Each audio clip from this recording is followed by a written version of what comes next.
you have passion for acting, right? Where did you discover and how did you discover that in yourself? Being a professional footballer and then yoga teacher and then an actor. Acting just kept naturally falling onto my lap. It's like God was like, I was knocking on the wrong door and he was like pushing me towards a different one, saying, go to the film side. I asked myself, what did I love? And I thought, I always loved making these movies. Why don't I try? So yeah, I tried. I got my agent in London. London auditions came. Hijack came. Khataf came. I've actually done 6 movies in total, but Hijack and Khataf are my biggest. I think it's a great trait that you can transit from one character to another within a second. How do you split in real life? Do you have this moment when you say, I have to act now? If I'm, facing something, I'm about to enter a meeting or anything, I'm fully myself. I make sure of that because I strongly believe in authenticity and just being very lacked in today's world. I find that your authentic self is very valuable. The beauty of being in film is when you sit in a film set or when you're part of a film set, every single angle of that film, everybody is doing what they love. How was your experience working as somebody as Idris Elba? Being part of a project with him was an honor, of course, but it's also an eye-opener that anything can also happen in your life. You just have to move. What is your stance between religion, prayer, / yoga? I try to separate religion from yoga, and what I make yoga be is basically more like a self-practice, as a practice for the mind. At the end of the day, if your mind is not intact in the right place, you can turn around and be like, I'm going to pray, but if you're not in tuned right enough in your head, you won't be able to pray properly. And this has to be done with inner work, with yourself. Hello. Today I'm welcoming someone whose journey is redefining an Emirati potential on a global scale. He is a worthy face, former professional goalkeeper for Al Ain and Al Wasl, actor in Apple TV. His international roles in Hijack and Khataf, and he's a certified yoga teacher who is promoting movement and presence. In his own words, he is the first in history of United Arab Emirates who was on a huge scene as a big role in international hit series. He said, I hope to make everyone in this region proud to have me as representing them. His name is Mohammad Faisal Mustafa. Welcome. Thank you for the introduction. Man, it's been a while, first of all. Yeah, a long time. Too long. Yeah, I'm happy to have you here. Thank you for having me. Let's start from your personal journey and identity. So basically, you've been a goalkeeper, you've been an actor, and you believe in one thing which you said to me prior to this podcast. Let's speak about movement. Is that your role overall? And who is Mohammed behind the scene? Well, I mean, the reason why I touched on movement, and it's something that's recently been on the edge of my tongue, is because I've noticed that I've done a lot of different things in my life, and some things work, some things didn't. But the one thing that I feel like I tap myself on the back for is that I always kept going, kept moving. If I had to pivot and do something else, it didn't matter, but I was always moving. I never sat back and was lazy or dwelled in any way. There was phases in my life where there was maybe a low moment where mentally I wasn't in the best place. But alhamdulillah, I got out of that and I just kept moving. So yeah, it's a very important topic for me is movement in the right direction, of course. Just to mention that you are a certified yoga instructor as well at the same time. So how do you find yourself between acting, yoga teacher, and actually being an ex-professional athlete? Where do you find yourself inside? I think, I've been asked this question many times. I mean, if you mean by my character, how I've developed, I think it's everything that I've done is kind of formed my character to where I'm at now. Today I teach yoga. I twice a week, which is more of a give back thing, and for me to just get back on the mat as well, because yoga helped me. I act. It's a huge passion thing of mine to be on film, to make more movies, to represent the UAE internationally, regionally. It's a dream, and just add more value wherever I can. And then I run an agency called Versatile Synergy, which helps companies grow in the UAE through digital transformation and marketing. And that company is actually partnered with my family, larger family conglomerate, which is, alhamdulillah, fifth generation family business founded by my great grandfather in 1924. So I'm hitting the areas that I've always wanted to hit, which is working with the family business, partnered my business with that. My agency does things that I'm passionate about, so tech services, digital transformation, marketing, helping companies grow, and being part of representing UAE or helping companies grow within the UAE, adding value to the UAE ecosystem. And then on the film side, of course, there's more passion and being on film there, whether it's from acting. We just started doing product placement actually for my brother's movie. I'm not sure if you know about the first one. It was a huge hit called City of Life in 2009, and he just finished the second one, and we worked on all the product placement across that film, and we've done a really good job with the first one. So now we have another movie and more projects coming up. So very excited. It's just I'm very busy. Yeah, I Very know busy. because I was trying to get you on for past month, and you said just Yeah. look, I'm quite busy. I'll let you know once I get freed up, and thankfully we are here today. As you mentioned, versatile synergy is something that your actually family since 1924 till today running on, and as you said, you are helping people in business, entrepreneurship, and finding career, right? Mm-hmm. Um, is there the reason that you get involved? Actually, what was the reason that you got involved inside? With Versatile or the family? With versatile and overall with the family, whatsoever. Just what is your where do you see yourself? I mean, again, so it's like with regards to the family it's been a family business that's been functioning before I was born. And hopefully the goal is to, push and add as much value as I can for the next 100 years. Now that we've finished 100, we're, pushing towards the next 100. With regards to Versatile, Versatile started because, I was into entrepreneurship at a much younger age. I had a gym when I was 20 for 4 years called the Burn Room.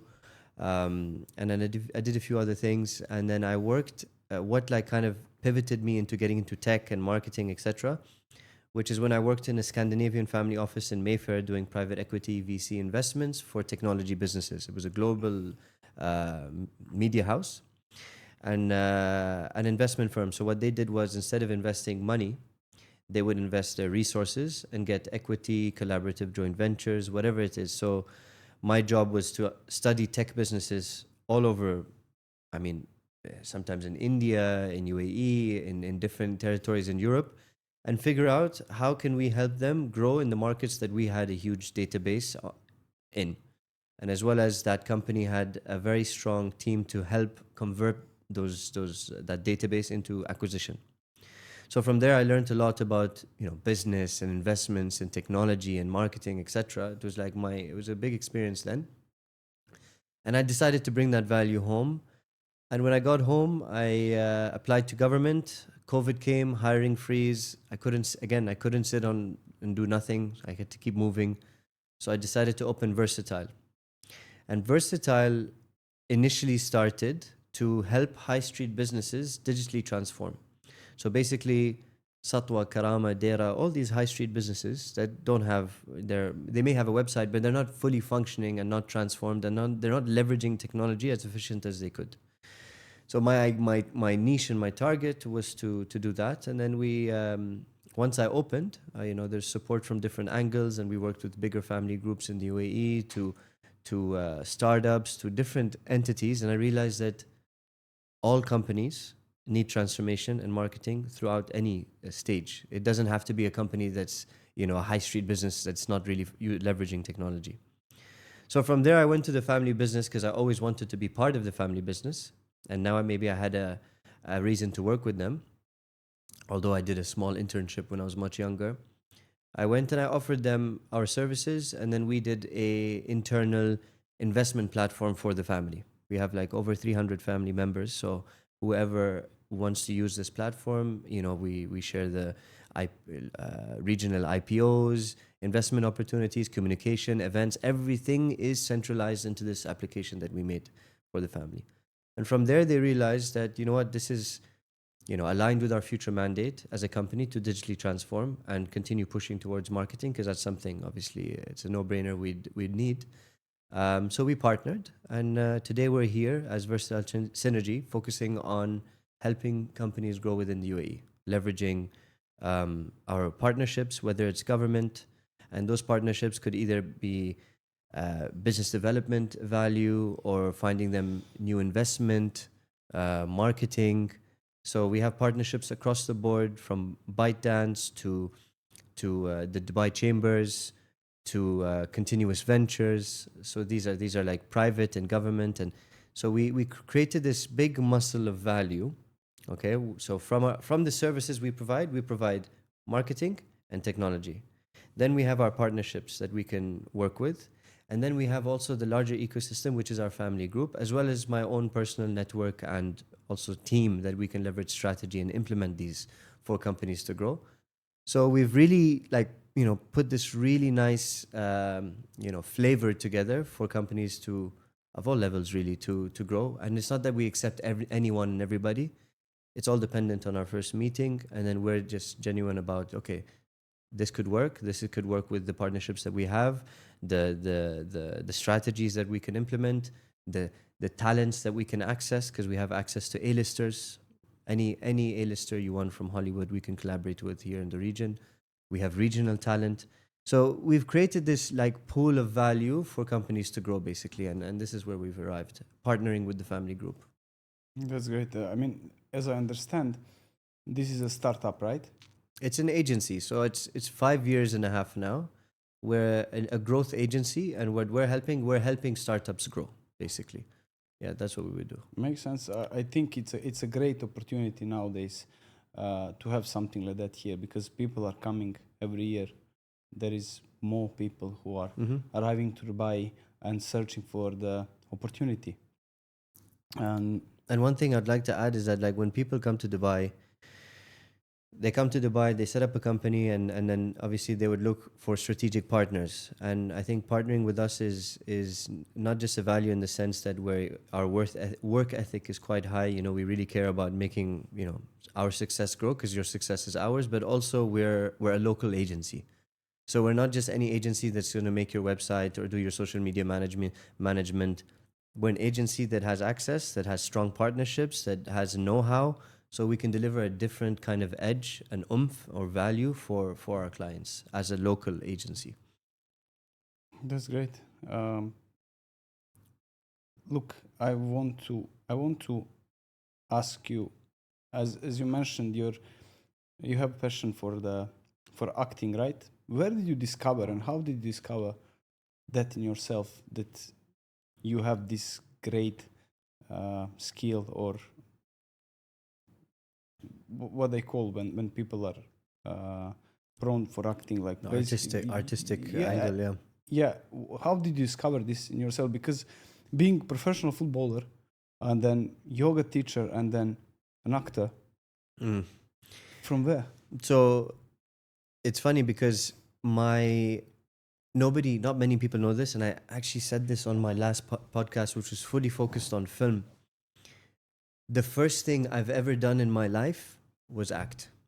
Like, I had no idea how to do anything else. Like, basically, my brother, Ali Mustafa, who's a well-known director here, and City of Life Continuum, Part 2 is coming out. So very excited to announce that soon, hopefully towards the end of like December, around that time. Anyway, so Ali's a director, and he always wanted to be a director since he was a child, and he's still a director. So he made movies with his toys at home. You know, as a kid, he got a camera, started making these movies with his toys, stop motion animation. And when he got bored with his toys, he then went to my brother Umar and I, and we made movies at home, like Baby Batman, Baby Bond, The Mob, which was this like gangster movie. And he would teach me how to act there. And I was super young, like I just learning how to walk, basically. And I still have some videos of it. And But yeah, I stopped. Like he just continued working on film. But as I grew older, I loved sports. I played basketball because of Space Jam. So I loved basketball. And it's funny because it was in Ireland. So we have a family property in Ireland, and I grew up going there every summer. And my brother Omar also loved football. So he would like tell me go and goal. And I actually wanted to play outfield, but I said, you know what, I'll go and goal. It's just me and him. So he started taking shots, on me while I was in the goal, and I was doing quite well. And I realized it was my, you know, hand coordination from basketball that helped me become good at goalkeeping. So although I was good at playing outfield, I decided to stick to goalkeeping. Not many people want to be goalkeepers, and I enjoyed it. But yeah, I just continued goalkeeping. And the funny thing is with football for me is that, like, I had big trials. Tried trials with Fulham twice and different clubs in the UK. Played a little bit in the lower league as well. Played in two professional teams here in the UAE. But it was a type of, I mean, nothing comes easy. Of course, you have to push, you have to strive, you have to, and I did with football. But I felt like acting just kept naturally falling onto my lap. It's like God was like knocking on the door and opening a different one. Sorry, I was knocking on the wrong door, and he was like pushing me towards a different one, saying, probably go to the film side. And I kept being adamant, which is what somebody with discipline and a high motivation does, is just stick to that one thing until it was time for me to let it go. And I think that's another huge lesson in life is learning to let go of something you love, whatever that may be. And I did that with sports. I mean, I still do it, but doing it with sports is not going and playing with friends. Doing it like competing in sports is another feeling, right? So I had to let go. And when I did, I turned to the next best thing that I love the most, which was film. I asked myself, what did I love? And I thought, I always loved making these movies. Why don't I try? So yeah, I tried. I got my agent in London. London auditions came. Hijack came. Then Khataf came. I've actually done 6 movies in total, but Hijack and Khataf are my biggest jobs. In Khataf, you were a main role, right? Main role, yeah. Majid, yeah. Yeah. Um, Did you, when it comes to role, did you prepare certainly for the role, or you had to, let's say, just implement yourself inside? What is the difference between Muhammad and Majid? Yeah. Because obviously you're an athlete, and you went for a camp to Thailand, preparing with professional athletes, putting yourself in the cage with the guys, because obviously you had to fight. And when you draw the line, what is the difference, and what is the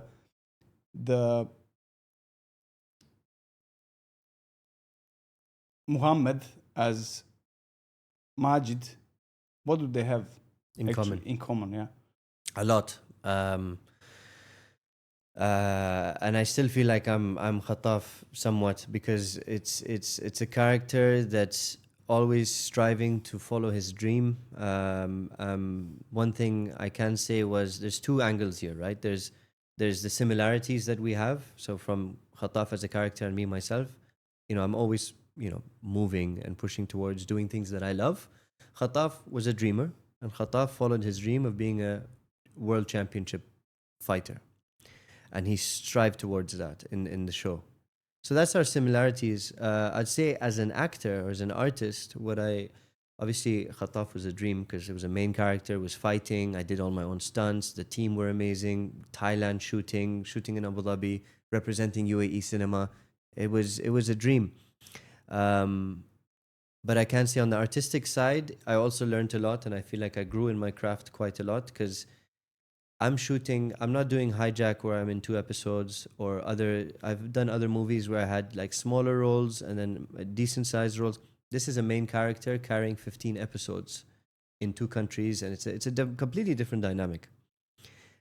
And what I loved about it most was that I was learning about my acting style, my techniques and everything as I was, and I could notice myself improving. And what I also noticed mostly was in the beginning of the show, if I had to do an emotional scene, I had to think of Muhammad's traumas, Muhammad's life, Muhammad's whatever.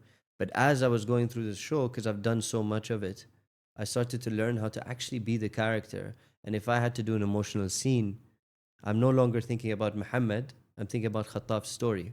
And I'm getting real tears out of my eyes from Khataf's story, not Muhammad's story. And that feeling as an actor or as an artist when you're making film is an unbelievable feeling. It's like you're when you're progressing. So and I noticed that in my craft in shooting Khataf, and yeah, I just can't wait to be back on set. I think it's a great trait that you can transit from one character to another within a second. And that's something that you have to learn when acting comes. In my head was always, how do you, I'll ask you personally, because how do you split in real life? Do you have this moment when you say, I have to act now? I was always thinking how the professional actors, how do they operate in real life? Is that something in the head that is like, okay, I'll act now because I'm good at? Like, for example, if I have a business meeting and now I have to shift my... Not really, actually. It's funny you say that, because there's also people I know that they do, like, a lot of people that they do like influencing or Snapchat and, with their Instagram or whatever it is, and they start, picking up the camera and doing these selfies and talking. I actually get shy. Like, I'm not very camera friendly when it comes to trying to, talk to the telephone. But if you put me on set, it's a different, it's a different model completely. And for me in life, it's also a different model. But I think what's helped me with life in that sense of acting, I wouldn't call it acting, it'll be being more switched on, internal dialogue wise. So if I'm, facing something, I'm about to enter a meeting or anything, I'm fully myself. I make sure of that because I strongly believe in authenticity and just being, it's very lacked in today's world.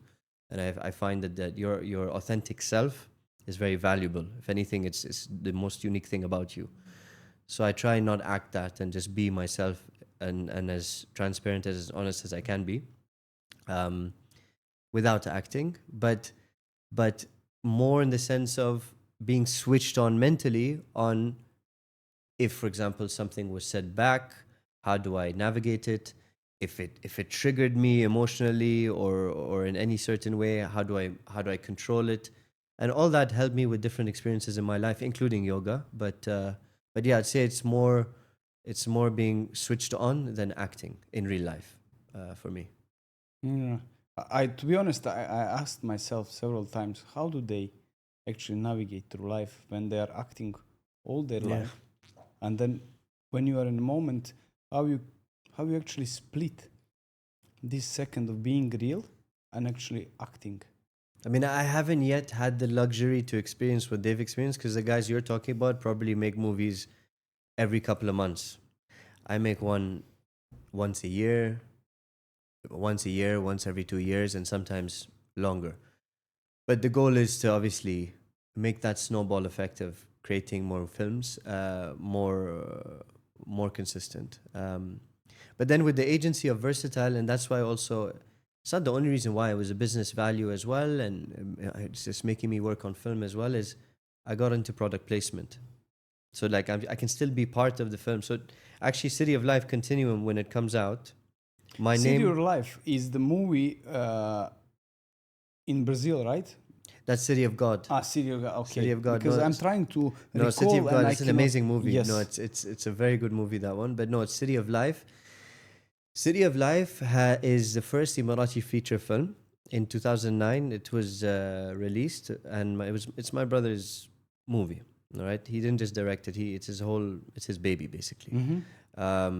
And they did very well on the release. I mean, I think there was some Marvel film that was out. City of Life had 12 screens, and that Marvel film had obviously all screens, and City of Life was number 2 in the box office. That's how well it did. And obviously they kept it on going for longer, put it in more cinema screens because there was high demand for it. Highly anticipated as well. So many people are waiting for the part 2, and that was in 2009. Now 2025, So 26, 16 years later. it's coming. The part 2 is coming out. Continuum. And it's going to be the first time my name is going to be on the credits of a movie, but not for acting. going to be for product placement. Very Yeah. well. So that's going to be cool. That's a nice experience to sit down, watch the brands that we've worked with, and yeah. So when it comes to movie, how long actually it takes to create a movie itself, and what are the key points to have a good movie, good product, in your opinion? I mean, number one, if I'm going to answer your first question with time, it's really dependent on production, their target. I mean, Hijack, I remember we shot it, and it took almost a year later, it was released. Hijack was 7 episodes. Khataf was 15 episodes. And we shot it in 4 months in 2 different countries, so UAE and Thailand. And it got released on the 5th, 6th month. So it was just, they were editing as we were shooting. So, I mean, City of Life took about, I believe, I don't want to be like marked on this exactly, but I think it was about 3 or 4 months of shooting. 3 months of shooting maybe. And now the whole editing process, it should come out by the end of this year. So it's dependent on the film. What was your second question? The story. Yeah, what gives the movie a value? Exactly. Like what brings the value actually? And I mean, of course. So again, this I can discuss it from a product placement perspective. So if I'm trying to find brands to get into film, the brands will want to know, okay, what's the story about? So story is important. Then they also have to run it as a business. So they have to go to the right territories and get the right tax rebates, etc. Hire the right cast. So then there's more value in the film. And then what's their distribution deal? There's so much packaged to it. You know what I mean? It's like starting a startup, but just for a project and letting it go and then doing another one. But yeah, obviously story and cast is very important, and it's that's what I love about film, is that like there's so much involved that most people don't realize. Like when you watch a movie, you sit back, you watch it, you enjoy it, you walk away. But when you're on set, you realize the depth and how much it takes to make a movie. There's like people from every angle, like from art to the wardrobe. Nobody watches a movie and goes, "Oh, that wardrobe is nice. They've done a good job in focusing on putting his clothes together in his style." But there's so much involved artistically for everybody to come together. So all these artists come together in one place, and they just throw all their value into one place together and create a masterpiece together. And from different ways, from an actor, from a director, from a producer doing the business side, from a look, I'm speaking like it's a dream to be on set, but it's a dream to watch these artists come together and work on, and you can see everybody loves what they do. They're not here because they all love what they do, and that's another beautiful thing. And I'm a huge believer of somebody, like myself, like yourself as well, is like when you do something in your life, you have to do what you enjoy, do that what makes you like sleep well at night, what makes you wake up and okay, sometimes you don't sleep well at night because you're like maybe perhaps anxious because you're determined for the next day or something. But in reality, I really believe in people have to do things. You have one life, do what you love. And the beauty of being in film is when you sit in a film set or when you're part of a film set, every single angle of that film, everybody is doing what they love. And you can see it.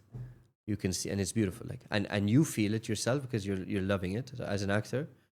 And then I see my brother floating, literally. He's like enjoying this work on a daily basis. And I see everybody in such a good mood, good vibe. And you become also such a strong community and family. It's I'm really bigging up making movies, right? It sounds it's a amazing. dream. It's amazing. How was your experience working as somebody as Idris Elba is? So, I mean, for me, it was. So if you watch Hijack, we've never been in the same scene. So I saw him on set a few times, but we never worked on like the same, because I was an air traffic controller in the airport. He was on the flight. But being part of a project with him and everyone else that was involved, of course, was an honor, of course. But it's also an eye opener that anything can also happen in your life. You just have to move, believe and move. And I had the same feeling in another movie I did where I was like, oh, I didn't feel worthy of being there until I had to believe and move and prove myself, and everybody welcomed me in. Hijack, everyone welcomed me in from the get-go. But initially I was thinking, but again, switched on. I had that feeling. I switched it off. I switched what I'm supposed to be switching on, and I treated it like and I was deserving of being there, and also that feeling of representing UAE talent. You're the first one, right? UAE Um, actor who is been on big screens and like No, Apple. look, I think I'm sure there's been others, and I'm proud and grateful that I was on the. I was one of the ones that has been consistent in adding value to the UAE cinema and the ecosystem here. But if you're saying about the first one, and for me, like, the first or not is so long as we're collectively adding value to the industry.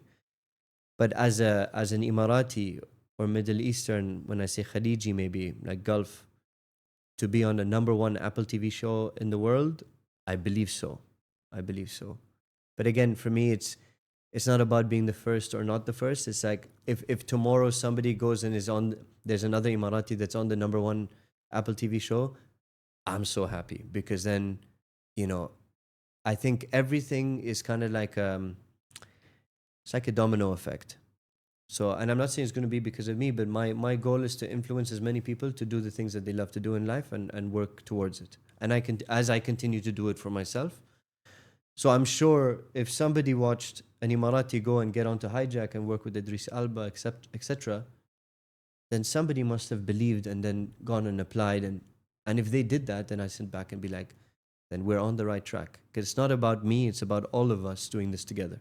And not just the Emiratis, it's also this country. I mean, there's so many people in this country that are super talented across all industries and also would love to do it representing UAE talent as well. So I think we're very That's blessed. the point why you opened Versatile, right? To Basically, help people get exposed. yeah. So Which on is a really talent good. side, we just started a talent side in the business where we sign talent, non-exclusive, but we just help them get brands, but then help them get access to potentially movies and other opportunities. And we want to create that platform because there isn't really any. There's modeling agencies, but there's no actor agency or agencies that's trying to do what we're trying to do, at least.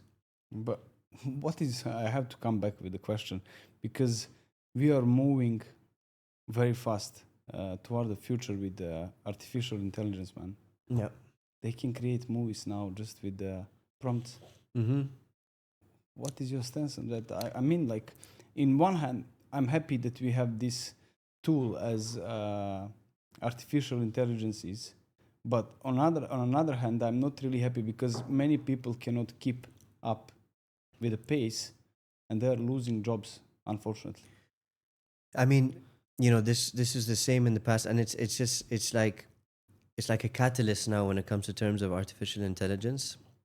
And I think you have to embrace, and that's also another reason why I started Versatile with the technology side, which is embracing technology. And even as a business, we're making applications and websites for people. Soon you're going to do it, and even today there's some platform you can make these services very quickly through artificial intelligence. So our model will also soon change to basically not the whole business, but just on the tech side, which is basically helping companies embrace technologies that have artificial intelligence, right? So whatever it may be, to make sure that they're using it in the right way. But there was something else I wanted to say, and you asked me. Film. So City of Life Continuum, in order for us to go and get the brands and the product placement, etc., we made a teaser. Before the movie was shot, we used AI to create a teaser of what the movie could look like, to create a FOMO tease, a teaser effect. And it was so real that it was incredible. Like, a lot of the people thought that these actors, because we'd give photographs of the actual actors, and the designer would make it.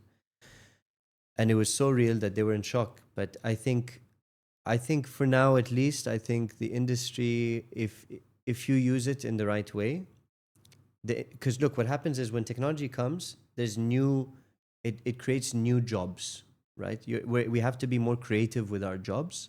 And I think that's what's going to happen when it comes to terms of the advancement of AI. In film, I think even though there's, people like animation, people may enjoy watching something in AI, but the human touch in film is something that really connects us to stories. Also in animation, but movies need people. It has to be storytelling. It Yeah. has to be linked to people. Obviously, you need to get linked to character. Yeah. You need to get linked to the story.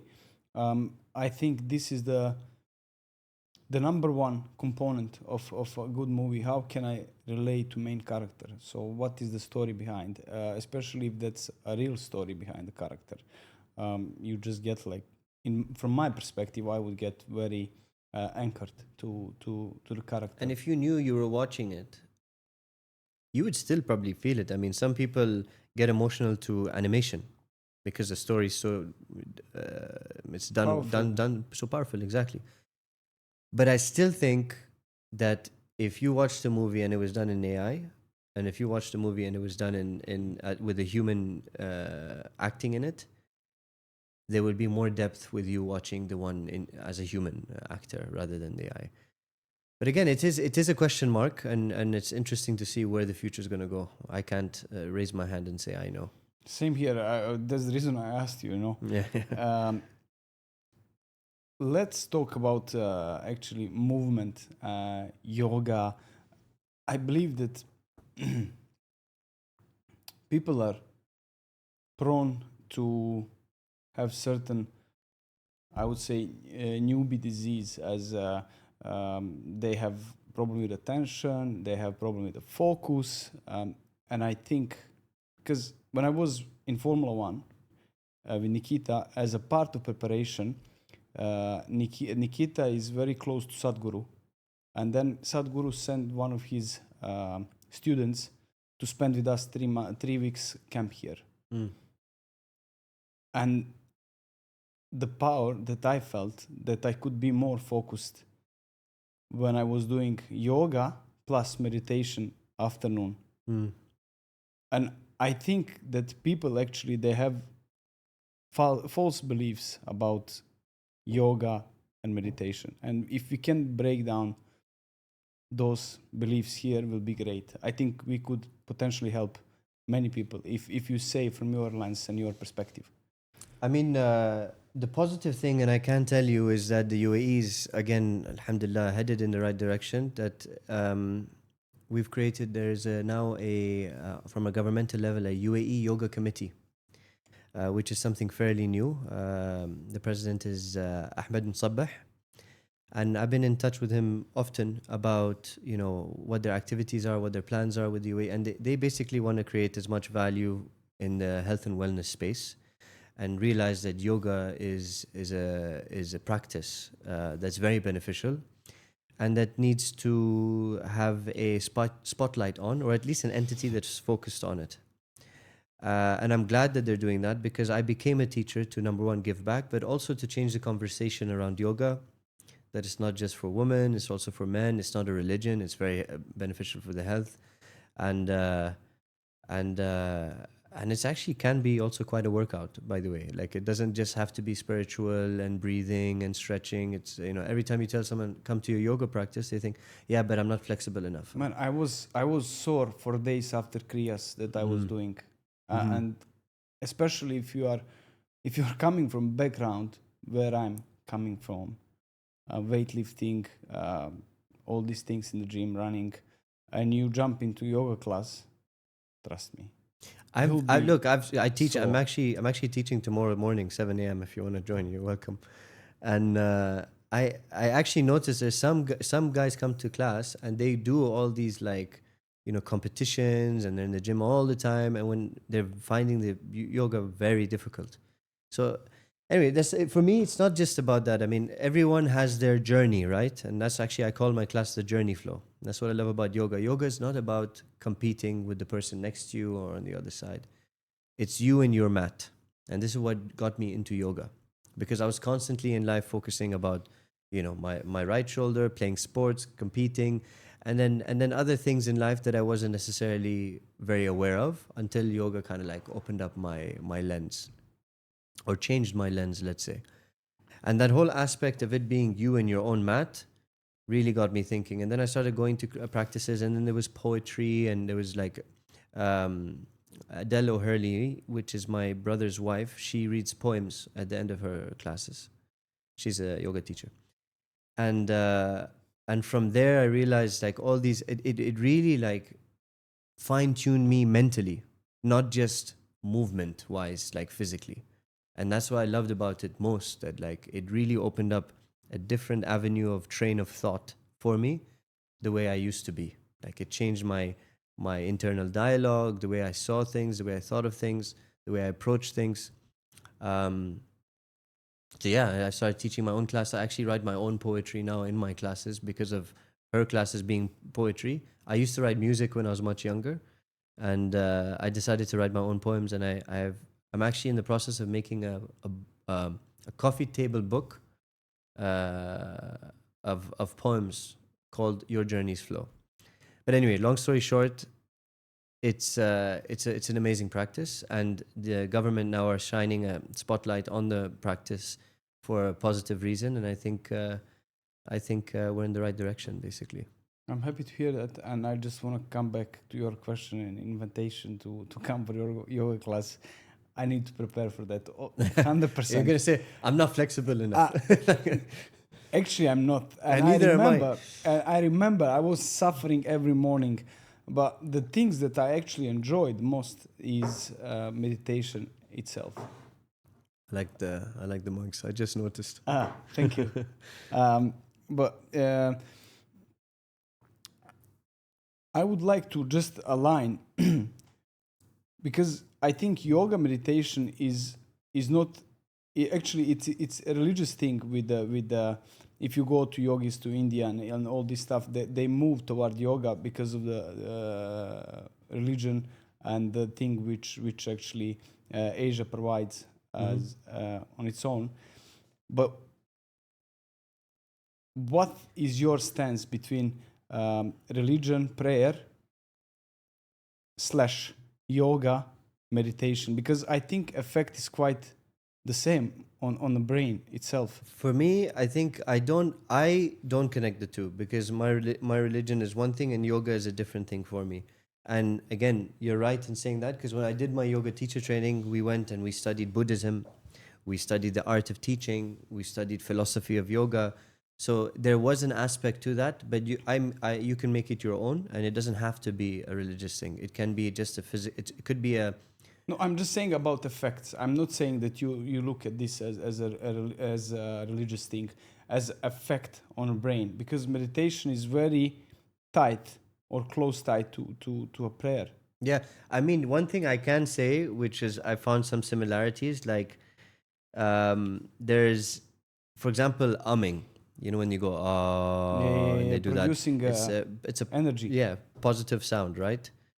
And I remember when I was in Thailand doing my teacher training, and you know, when we pray as Muslims, we say, you know, for example, when we're praying together as a group, we we don't say Amin, we say Amin, you know, and it's long. And since I was a kid, I always remembered that moment of prayer. Always made me feel, you know, like I loved it. Then years later, I'm in this teacher training in Thailand, and they're talking about the definition of where Amin came from and blah, blah. And everything somehow connects at the end of the day. But for me, I try to separate religion from yoga. And what I make yoga be is basically more like a self-practice, as a practice for the mind. At the end of the day, if your mind is not intact in the right place, you can turn around and be like, I'm going to pray. But if you're not in tuned right enough in your head, you won't be able to pray properly. You won't be able to. And this has to be done with inner work with yourself. Whether it's yoga or anything else, some people do jiu-jitsu and it works for them. Muay Thai or whatever other sport. I know some people, jiu-jitsu gives them this kind of feeling. But for me, it was yoga. And it does help a lot of people as well. Where it gave me this self-awareness on how to work on my train of thought, how to approach things, how to be more grateful, how to count my blessings. You know, because going up and down in life is something that's out of our control, but it's how we what's in our control is how we sustain it, how we control it, how long we're going to make that. The longevity of your down is in your control. And that's where yoga kind of like helped me. And again, it helps me with every other avenue in my life. So I try and divide the both two things, So but you they link both obviously have similarities. sorry for interrupting. You linked your setbacks into perspective of yoga and getting through actually life. No one has perfect life, but then it comes to your point of view and how you approach your situation. So you approached every, I would say, negative, if we can name it negative situation, with the yoga, and I would say running away. I think while you are doing yoga, yeah, you are present, but you are not present with your problems. You are actually into move and flow. So But that's, and I love that you say that. Okay, so I got into yoga because I was in a very low place mentally, and yoga helped me. Now, the way I structured my class is, yes, I have this flow, I have house music, I mix it up, it's an experience. But I make sure, and my favorite part is the poetry and the messaging, because for me, that is the most important part, which is what you're absorbing mentally in the practice. Then you have your movement, your breath work, so basically, my class is called the Journey Flow because we're all on our own journeys in life, but we all have similar qualities we need to work on. Being more present, being more forgiving, being more grateful, being more patient, whatever it is. There's a long list of things that we all share, but we have our own journeys.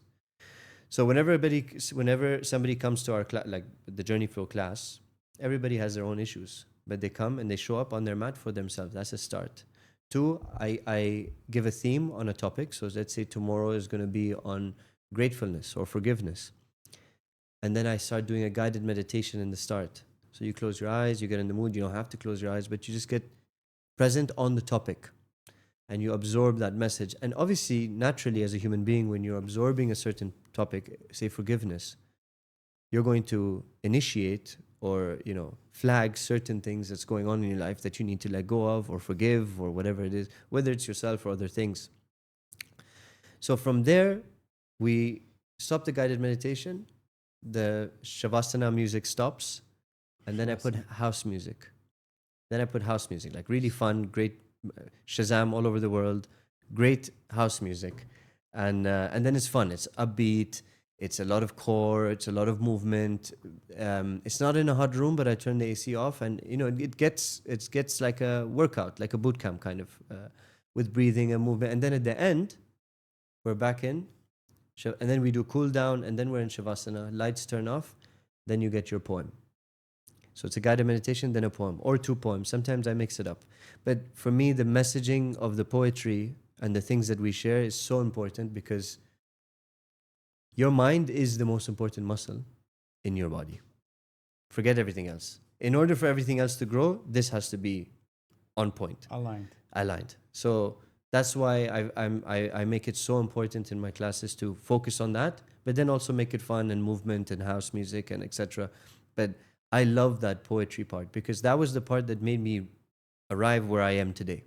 Because before I was in a low, and yoga helped me come out low of that. vibration and high. I just finished with a book called Manifest, and then you have thoughts which are creating low and high vibration in your body.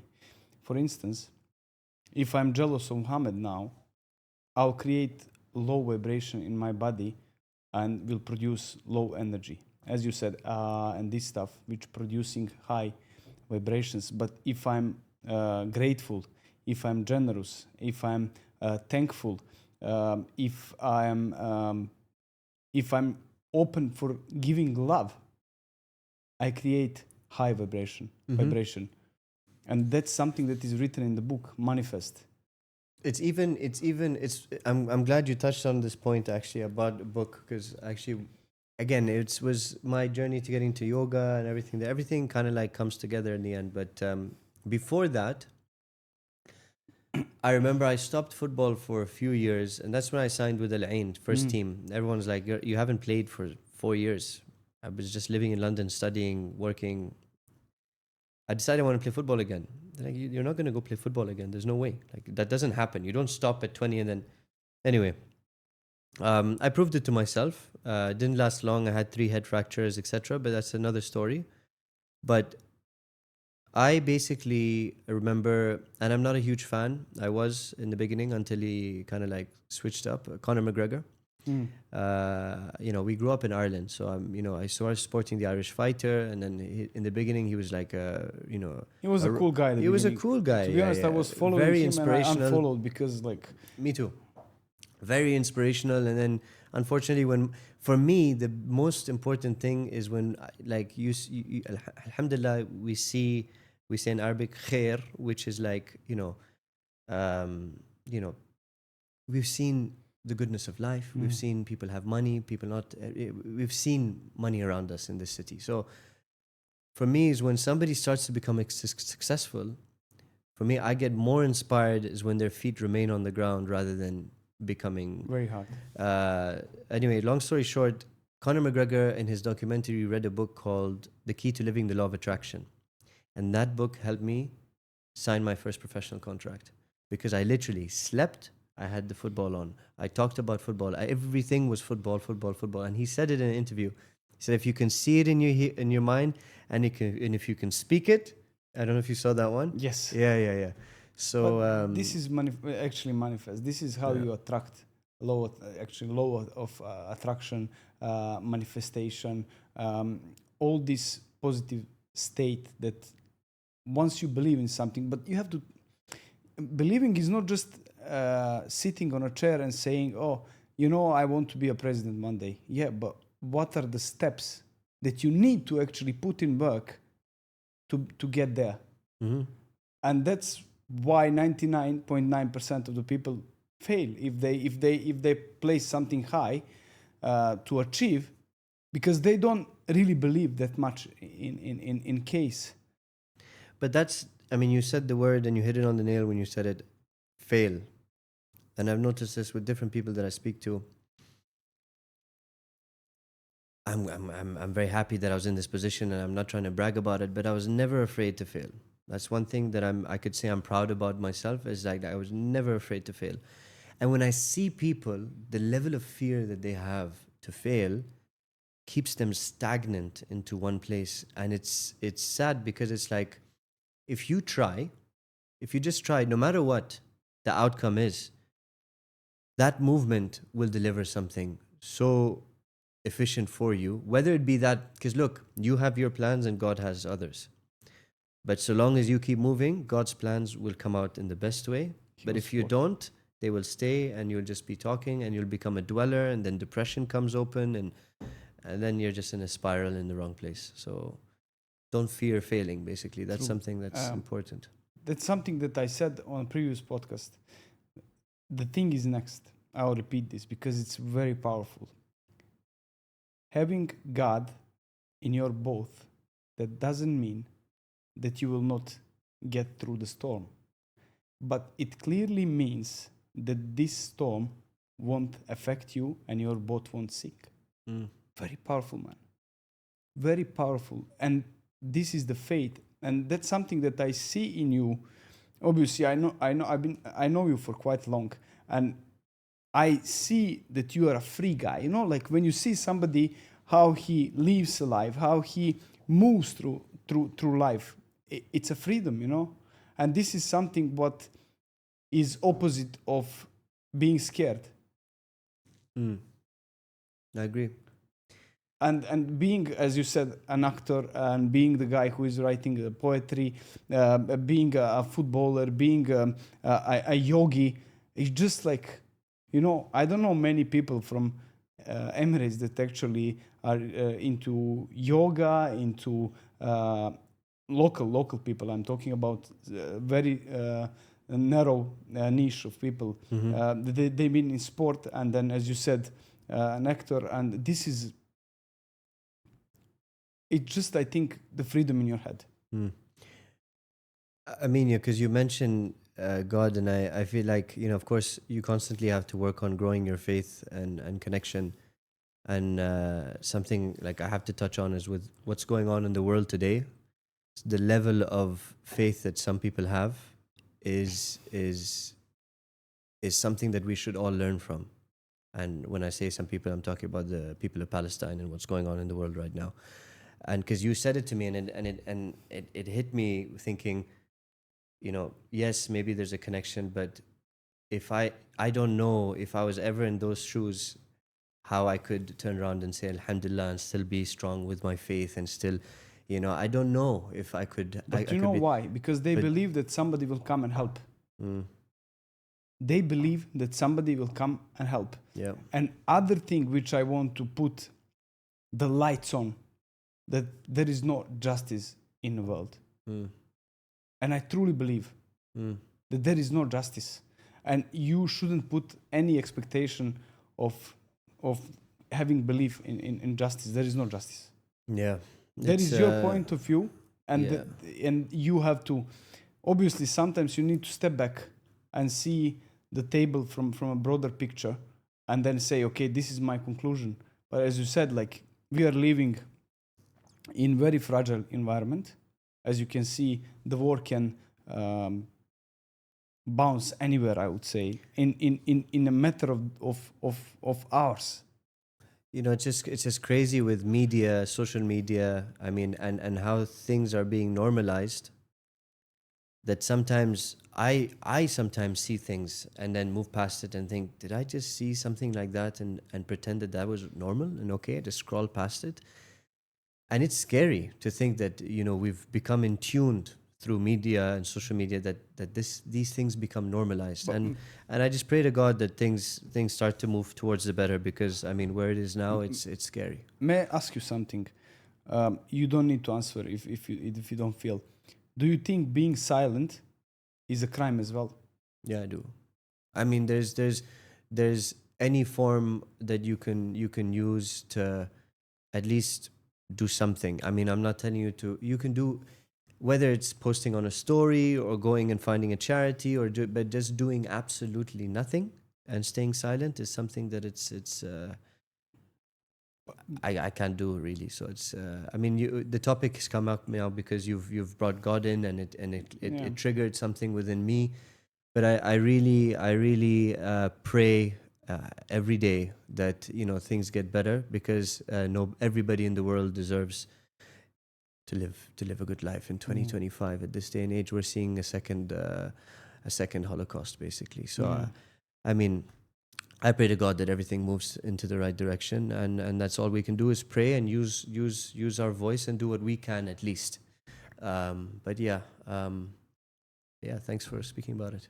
To be honest, it's a pleasure, and I'll tell you why it's a pleasure. Because I grew up within this environment. My country has been bombed in 1999. I don't know if you know, but Yugoslavia has been bombed on 1999 for 3 months. So day and night, I used to hear all these sirens, and then getting into tunnels, and then finding the bombs which were left over, and playing with that as a kid, putting on us you radiation. can relate. And I can relate on that. But no one was speaking those days, because when you are small, no one gives a shit about you, unfortunately. Yeah, I mean, we got to do our bit and pray to God to make sure. I would keep this behind us, and I would just. You said to me yesterday that you are trying to put the balance in life, as you said that you are neglecting physical activity, because it's hard to navigate between being a businessman, having a family business, doing yoga, helping. Actually, I would say that you are helping people.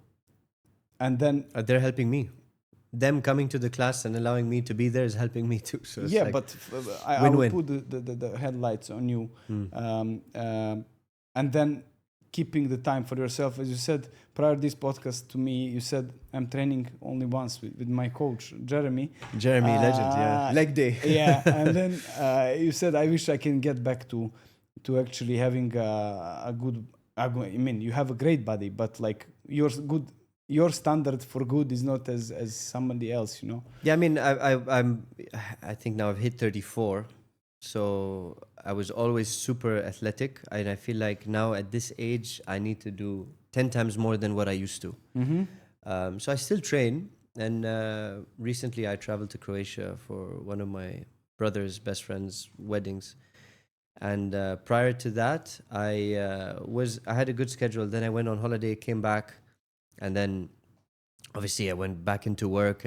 But anyway, long story short, no excuses. I need no excuses, and I need to basically find that balance, basically, and I think I will. The I'm balance doing- works for you. Yeah. So Does I'm doing Muay Thai now. So I have a Uh-huh. Muay Thai coach in my office upstairs. We've got a gym, so he comes and we do Muay Thai there. I teach yoga twice a week, and sometimes yoga on my own or in a studio, and then gym with Jeremy, one leg day once a week, and then I go to the gym, on my own or with a friend, whether it's in train or warehouse, and just do what I need to do to balance the other sides of training as well.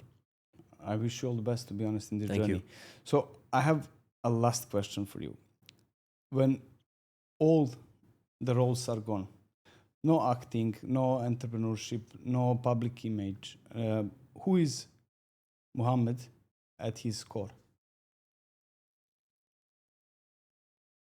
I mean, I'm learning more about myself every day, but I think at my core, or who I'd like to be known as, basically, is somebody that never gave up, wasn't afraid of failing, and influenced others to follow their dream and to strive to being a better person every day, right? So whatever it is, I'm not saying I'm perfect.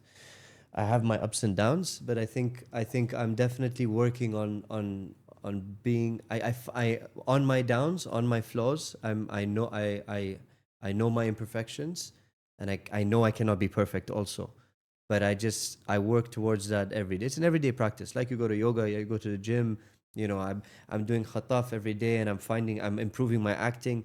I need to improve myself, and that's all boils down with my internal dialogue and the action I take with the decisions I make in my mind, and hopefully always towards the right direction. But I think being imperfect is a perfect, actually. Exactly. And Yeah, it's a good that's point. one of the there is one Japanese book, and I don't know the name, how they say for being imperfect, but this is as well one of the most important roles which life gives to us, being imperfect. And they make the bricks and the house on crazy shape, imperfect shape, just to be out of the frame.